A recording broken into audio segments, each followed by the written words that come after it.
Hey everybody, Joe here.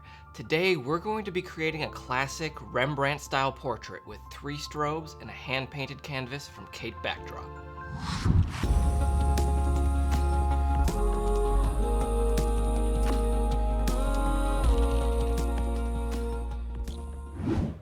Rembrandt's lighting pattern is one of the most popular styles seen in modern portrait photography. To understand a little bit more about his style, let's take a quick history lesson. Rembrandt van Rijn was a Dutch painter born in the year 1606. He's one of the most prominent artists of the Dutch Golden Age. Rembrandt's portrait work always leans on the dramatic side. His frequent use of aggressive light and shadow heighten the emotional tone of his work, while maintaining a level of simplicity and intimacy. His work is moody and melancholy, expressive and emotional. Rembrandt's signature style is often shown by a triangle of light under the unlit side of the subject's face. Many of his portraits featured this triangle, and it was created by using a north-facing window in his studio. When trying to replicate Rembrandt's style, it's important to create an atmosphere that embodies the emotional energy of the subject being photographed. For this reason, I prefer to use a hand-painted canvas as my background. Besides looking wonderful on camera, the canvas allows your model to feel like they literally stepped foot into a painting. This will translate in their facial expressions as well as their poses. For this shoot, I used a light brown and yellow abstract canvas from Kate Backdrop.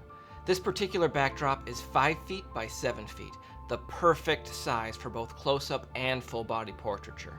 The details in this canvas read so well on camera. I'm a big fan of these broad, high-contrast brushstrokes in this canvas. It provides a very rich, expressive background quintessential for Rembrandt's style. This is actually the same backdrop behind me right now. It works so well in both photography and video work, so I know it will become a favorite of mine. As always, the backdrop is easy to assemble. It's rolled on a wooden dowel rod that provides a great counterweight while hanging, and the very top of the frame attaches to your background stand with A-clamps. Now that our backdrop is in place, it's time to position our lights. For my key light, I used a 4-foot octabox. Directly in front of it, I placed a black flag to create more shadow on the subject's face. For fill, I positioned a 7-foot umbrella directly behind me. And to create that separation from the backdrop, I used a monolight with a snoot on the opposite side of my key. Simplicity is definitely key when creating this Rembrandt look. Set up all of your lights and experiment with their placement.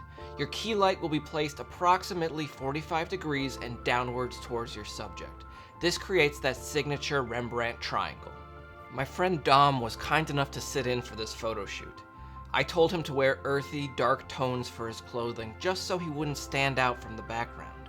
With all of the lights and hand-painted canvas in place, the image is almost all ready to go directly out of camera. Rembrandt's style always leans in the warmer tone, so I made minor adjustments with my colors in Photoshop. The final image turned out a little bit like this.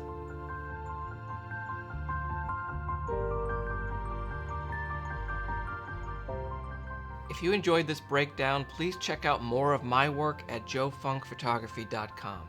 And to see a complete list of canvases available for Kate, please check out their website, katebackdrop.com. They have a fantastic assortment of backdrops that range from pop-ups, fabric, and hand-painted canvases too. Links to all of the equipment in this video will be provided in the section below.